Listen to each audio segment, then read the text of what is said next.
Hello everyone, and welcome to the Stephanie Stevens Show. I'm Stephanie Stevens. Thank you guys so much for joining me here on my YouTube channel. Please be sure to subscribe to my channel. Today I have on my show the fantastic, young, gifted, and black Miss Naomi Leon. Hi girl. Hi, how are you? I'm good, how are you? I'm good, thanks for having me. You're welcome. Now, the reason I asked you on my show is because I wanted a young perspective about the business that we do today that is so-called drag. So I wanted a young person's viewpoint, a person who's actually doing very well in the market today. Now, there's a few things where are you from? I'm from Sierra Leone, West Africa. Oh, wow. Yeah, I was born there, and during the wartime, my family and I ran away so we can survive and be in a better place. And then we lived in Ghana for a while, and then moved to Canada, which was in Edmonton, Alberta. Oh, wow. So how long have you been in Toronto? I moved to Toronto in 2012 to pursue my career in fashion design in school, and it's something that passions me. So, and I got into learning to drag. So I'm like, why not? I have the creativity. We're all blessed with art, and we're all talented. It's just about finding yourself. So then I got into drag, and yeah, it's been fun. Well, you're beautiful. Thank you. I must say you're beautiful. And this is during the day, everybody. This is Daytime during the look. day. Yes. Now, so how long have you been in Toronto? I've been in Toronto for about 9 years now, I'd say. Yeah, I love it. It's a place of art, and it's a city of diversity, which is all included in Canada. So I love Toronto, and it's a way that I have found myself also, especially living here by myself and not having no family, mom to guide you through it. I have to be strong, and I feel like I've come a long way. Well, I was there the night that you won Miss Opulence. Oh my God, that was amazing. How did you feel about that? It was a hard work. It's very hard, especially being a black queen, because a lot of people doubt you all the time. So it's like, for me, I always have to prove myself, and I've gotten to learn that I don't need to prove myself. I know myself, and I know what I'm capable of. And that night was just sweet. I was very happy, and a lot of things went wrong. Well, that's usually when good things come out of those kinds of things. Yeah, it was really good. Yeah, so now what have you done after your reign? What are you doing now? Right now I'm trying to get out there with helping with the homeless shelter, helping with people who are from different countries, and especially now I just feel like RuPaul has given a gateway for so many people to express themselves in different type of drag and art, and right now I'm trying to still get my name out there, because it's very hard. It's to be honest, it's really hard being a black queen in this community, and to get your name out there, and we already have legends who are still here and are not ready to leave yet. So for me, coming in and being respectable and trying to get my name out there, my drag, it's hard.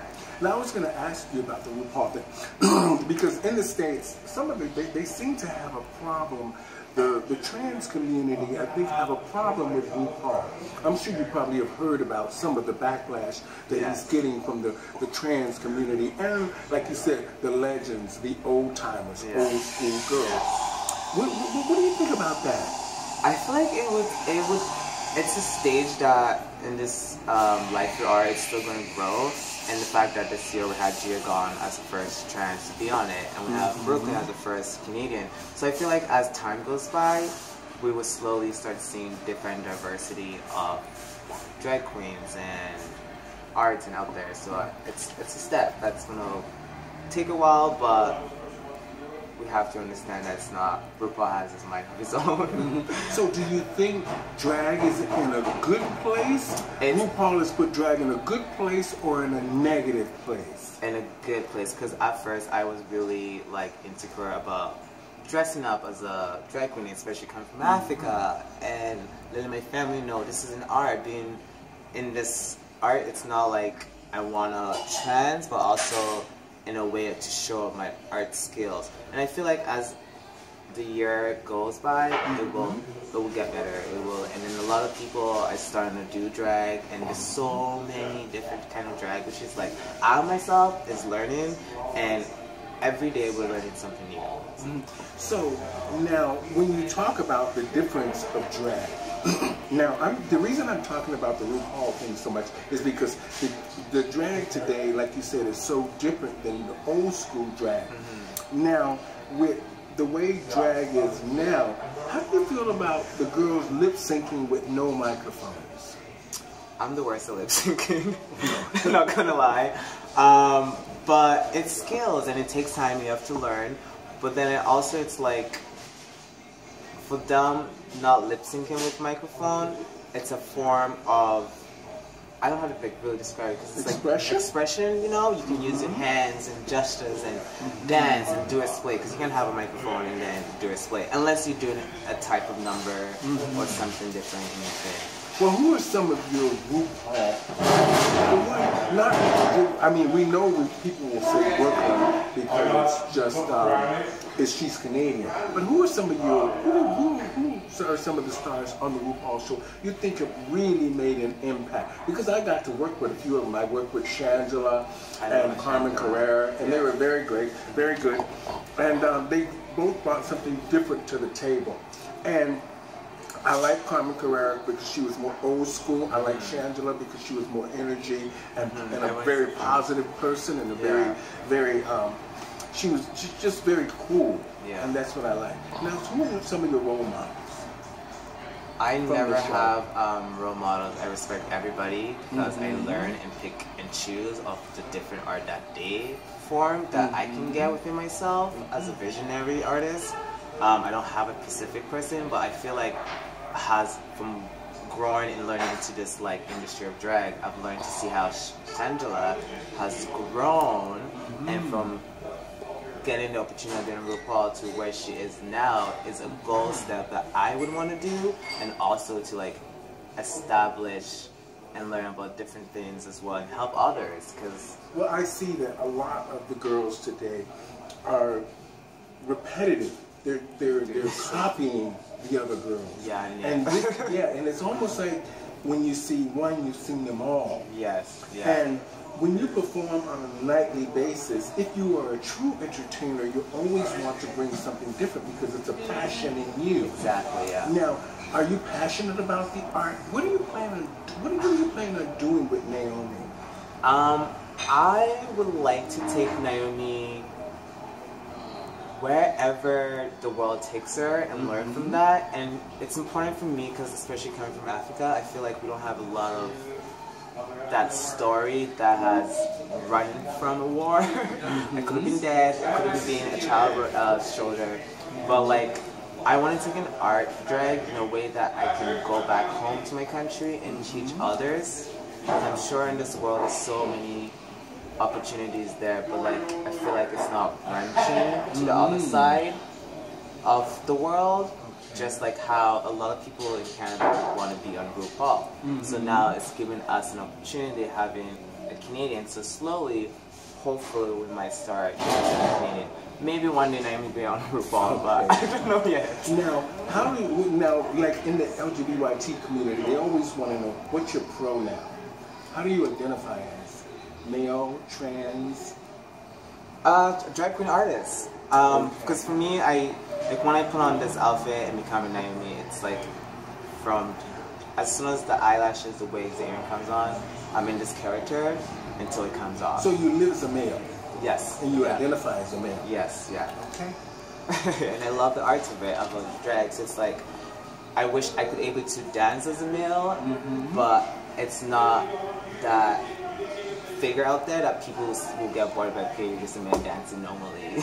But I like being the dress up and showing people like the art and the fashion and the hair, the style, everything. So in other words, people pay more attention to Naomi. To Naomi, yes, yeah. Now I have a quote from you, from something I saw on your Facebook page. I want to read it to you, and then I want you to explain it to us. It says, "I'm the right path. I may not understand why everything that is happening right now is happening, but I trust that I am growing into the person I need to be. I trust that all of my struggles are meant to happen, and I have a clear goals in mind, and I know I'm working towards them. I'm letting go of all of the things I can't control and trust the divine nature of the universe. What did you mean by that? I really believe in the universe and energy, and that's how I connect with people. And sometimes people may seem like, when they first meet me, I'm a bitch, I'm a diva. It's just real, I'm just sexy and sassy. But like when you get to know me, you get to know the real who I am as a person. And a lot of people judge really fast. So for me, it's like having that vision and struggles. I've struggled, but I'm surprised that like I'm still standing strong. And it's all about the universe and the nature that gets me with other people. Like you could be the nicest person in the motherfucking world, but if the universe is not feeling you because I connect in a way, and it's not me, it's the universe, and the universe is very strong with energy. And I always like to meditate, breathe, but that quote was very like important because right now we're getting ready for our reclose, and there's so much happening. It's like people don't believe in you, and when people don't believe in you, you feel like you just want to let yourself down. But no, you gotta keep up. You gotta stay strong. You gotta stay strong. You know, it's gonna happen, and everything happens for a reason. And sometimes I just say, I'm just gonna leave this to God. I'm a Christian person, so I always like to leave it to God and let His magic work. It's meant to be. It's meant to be. Spiritual? Yes. Spirituality is good. It's really good. It really is. Now, how do you get along with the other performers in the community? What are the positives and the negatives about working with the other entertainers in our community? How do you get along with them? And just honestly, yeah, I'm gonna be real honest, because I always like give them the tea. Give them the tea. I feel like, especially for someone who's not from Toronto and I've gotten my way into the scene, a lot of people have a clique of their group, and to me, I would love to work with so many of you guys, but I feel like of my past and negativity and things I've done, it keeps in those other people's mind of whoever has said, this is how Naomi is. Without you getting to know me, you're going to agree with that person. And I feel that connection all the time. And I feel like the fakeness. I can't do fakeness. Like either we're sisters or we're not. And it's hard. Well, you know, it's a good thing that you're thinking positive about this. And it's sometimes you have to step away from people to see the big picture.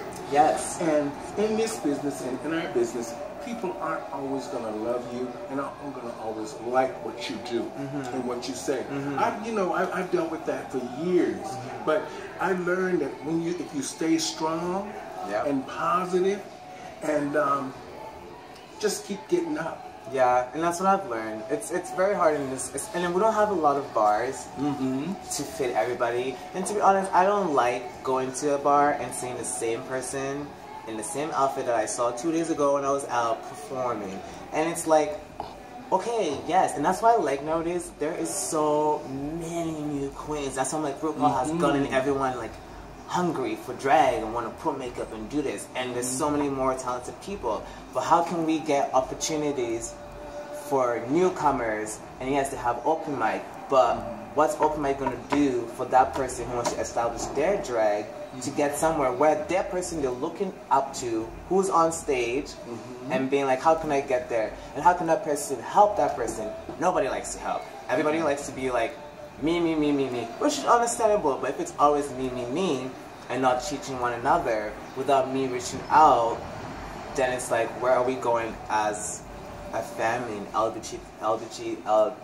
drag world, you know? Well, like you said, there's so many new girls and new people coming out to perform, and RuPaul has opened the door for a lot. A lot. Living here in Toronto, I find that there are very few gay entrepreneurs, and mainly the queens, they think big, but they don't think big. Now, they want to be a part of these big shows. We are here in Canada. There's a big opportunity here now. I'm surprised the girls haven't opened up their own bar. You know, that's something that has to be done. That's right. That's the vision I'm trying to do. Their own bar, and not only that, they can get a loan from the bank. That's what I'm thinking. Why would these girls open up their own bar? Very true. The bars here aren't that big. No. So if the bars here aren't that big, it can't be that big of a risk because the people are coming out to see us. Yes, yeah. So if the girls learn to work together, they can have their own bar and make triple the amount of money. I've been saying this for years. Exactly. The vision I've always seen too is like, if we have a stage as big and we just have everybody performing, and you go, you perform, the next person perform, I'm sure the audience will love it. But if you like just that one person, it's like, you know, we're gonna get bored of seeing you. And even myself, when I go as male out there, no one knows something that's Naomi out. But I watch all the performance and I'm like, really? Well, you know, I think that the girls in the States have a bigger platform. Yes. They have more opportunity because there's more places for them to work and more people support them. Because I don't think it's just the fact that they're part of the LGBTQ community. It's like a culture. You know, and that's why I feel too. I feel like I'm not part of the drag scene. And that's why when I have my shows, I make sure my outfit's on point, I slay it, and I leave a mark for whoever's watching to remember that person was good. And then it becomes jealousy. But I'm like, don't be jealous, other queens, is because you're out here all the time. I'm not doing it all the time like you. I wish I can, but I don't have the opportunity. I've messaged the bars, but the bars don't reach back sometimes. And it's like, who am I supposed to talk to do shows like you girls? And you ask the girls, who is helping you to get shows out there? All for on. And how was supposed to help each other? Well, you see, this is, for me, it's almost like, why do the shows if it doesn't benefit you? Because by the time you spend all your money on wigs and makeup and costume, at the end of the day, what are you really getting from this if you don't have a true vision as being an entertainer and going into a bigger platform? For me, I mean, I've done everything. And now I'm doing my talk show because I really want to educate people about our business. Yes. And let them understand the grit, the grind, how we live still in a positive society, but yet we still don't make enough money and we still don't get enough respect, even though we're entertaining and making thousands of people happy and lots of people rich. And at the end of the day, we're still doing what they did back in Stonewall days, where the queens were the ones standing in the front getting egged, but yet they pushed on. Now, you say you model. So have you ever really modeled?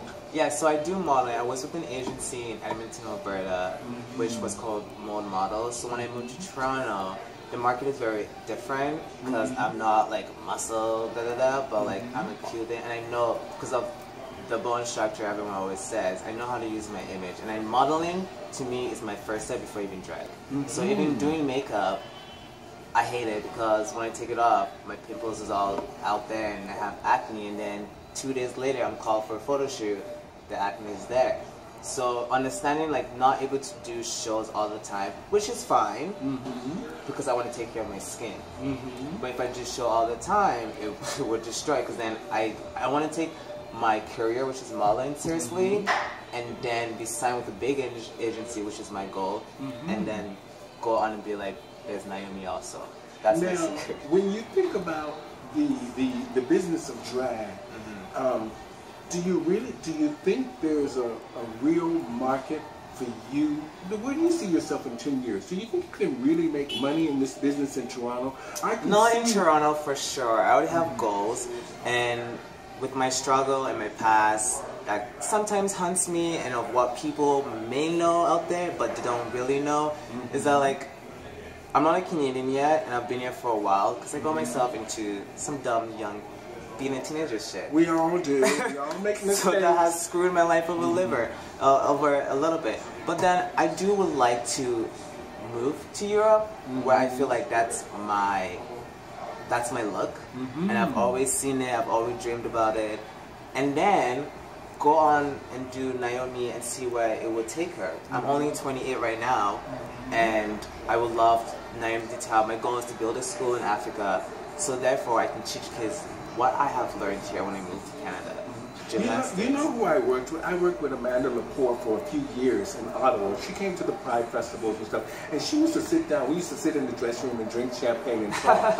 And she told me, she said, "Girl, you got a gift to gab. You should have your own talk show." But she told me that she was modeling, and she showed me all these pictures, and I couldn't believe it because you know she's only like 5'4", 5'5", and I was a model. I thought, if she can do it, you can do it. Yeah. Okay. Yeah, and everything is very possible. And one of my favorite girl and artists in this is Cardi B, because she started from nowhere. And she's built up, you know. She's trying to do a trademark with that, or I can't even do it. But you know, it's not, and that's another artist that I actually look up to in a way that's like, wow, like you've actually talked your talk. If you don't express yourself, no one understands you sometimes. And sometimes it's hard to express yourself because everyone's mindset is so different and everyone's opinion is bullshit. So you have to always think of you, what comes first, and that's what I feel like. So what are some of your most real life achievements, or what do you really want to achieve? Like, what is it that Naomi wants for Naomi? I would like to just, I love performing, I love dancing, and honestly, it's not being cocky in a way, it's like I know my talents, I know what I'm worth, and I would like Naomi to just, I would like to put a big production one day that is a vision I've always thought of in my head, and sometimes I feel like, does it have to take to put on a big show for you guys to see how talented I am, or how, like, you know, how amazing this person is? But I don't know what to do. But Naomi has a lot to go on, and before, when I started doing the drag too, I didn't know anything about makeup. So with young, gifted, and black. Nothing. So my friend was doing my makeup all the time, and then of course the rumors would be like, Naomi doesn't know her doing her own makeup. Yeah, she can perform, she's no way. Because in this drag, you need to know how to do your makeup, you need to know how to sew, you need to know how to lip sync. So guess what? I learned, and I now can do my own makeup. I'm going to be honest with you, Naomi. Nobody taught me nothing. You know, I you have to make do my yourself. own costumes, I do my own makeup, I do my own hair. I mean, this is not show hair, okay, y'all? Okay? This is daytime. Daytime. Show, okay? Now, have you thought, are you transitioning in any form, or you just live as a male? I live as a male. I love living as a male. Okay. The drag part is just the expression. The expression, okay. And just knowing that. Actually, the first time I did drag too, I respected women so much, because the pain of being this beauty and putting on, looking always good, and put on the heels, it's a lot of work. Yes, it is. It's a lot of work. Now, family. I love my family. Oh, my family. When I came out, when I did Opulence, actually. So that was 2015. My ex was helping me back. And then when they first saw me as Naomi, they're like, what's going on? Are you transitioning? I'm like, no, it's drag, it's art, it's making me money to survive in Toronto. And my mom flew down like a few years later, last year actually, she came to my first drag show. And the most response I got to was being African mother. Because most Africans would not tolerate that. I hear some of the discriminations and the backlash that happens with that. I'm glad you're here to explain that to us. Now, how did your mother feel about the show? What did she think of the show? What did she think of the surroundings of it? What did she see? Like, did she see, like, she, okay. My mother is very quiet and shy, like me. A lot of people will not know I'm shy and quiet, to be honest. But like, she liked the fight. It's an art performance wise, and she respected. And now I just feel so much comfortable more that I can post as dressing up as this as my boy page or my Naomi page, because I like to keep those different with business, and that's what she always do. So her watching it with my sister was amazing, and now I have the whole family who still lives in Africa loving it. So it's, for me, I don't know what they're thinking, but I hope that they're moving forward in life to understand this is a generation that you know, there's gays, there's lesbian, there's drag queens, there's drag kings, all of that. So it's like, being an African mom, I feel like she has come a long way, and I am blessed to just have a mother like that. There you go. That's all. She's no one blessed. can tell me nothing. So, do you feel that young people should come out earlier, be more open with their parents, or should they first see a doctor or talk to a friend? What do you think? Like, if you're feeling different, then let's just say if you're feeling like this is what you want to do, and if you're gay or you're straight and you want to try new things, you think people should be open and honest? What's your advice to young people? Honestly is the best policy. You have to be honest within yourself, and that's the only reason why you're gonna love yourself, and somebody is gonna love you too. And that's the best answer I can say, because if you're not opening up about yourself, then you're very closed in, and demons attack you, I say. So if you want to get into drag, do it. You may look terrible, but it's a step by step. It takes process, and you learn about your own face, and you learn about yourself, and you learn about your true friends. Because I've learned too, as I'm getting older, I'm learning that I'm losing friends slowly. I don't know why. Is it because you're growing? I'm growing. You know, so it's like no one's, and I don't even like to party anymore, and one drink would get me like tired or whatever. I didn't even barely drink, but like, and even when you're doing shows, know that you're doing business. You're working. It's not all the fun's and games. Yeah. Sometimes you have to understand the end result. You gotta pay the rent or the mortgage. You know. Now, are you happy? I'm happy actually. I'm blessed, I should say. I'm always blessed because no one's happy. Because right now I'm stressed out. But I'm blessed, and I just thank God for like to continue blessing me and to guide me through my journey and where it's going to take me. And that's all I'm looking forward to see where it takes me. Well, I'm glad that you were on my show today, because I really wanted to have you, because like I said, you were young, gifted, and black. Thank you. And I thought, from watching your pages, you had an interesting story. So I'm glad you shared it with us here on the Stephanie Stevens Show. Girl, we are going to carry on. We are going to carry on. And then my final thoughts. Okay. I just want to say, people, be open-minded. And remember, we all have different ways we express ourselves. And to the older people, we are never too old to learn and listen. Exactly. I want to just say thank you to The Drink for the support of the Stephanie Stevens Show. Thank you very much, Jimmy. Thank you, Naomi Leon, for being on my show. Thanks for having me. Thank you, everybody out there. We'll see you next time. Young, gifted, and black. Amen. Miss Naomi Leon. Thank you. Thank you.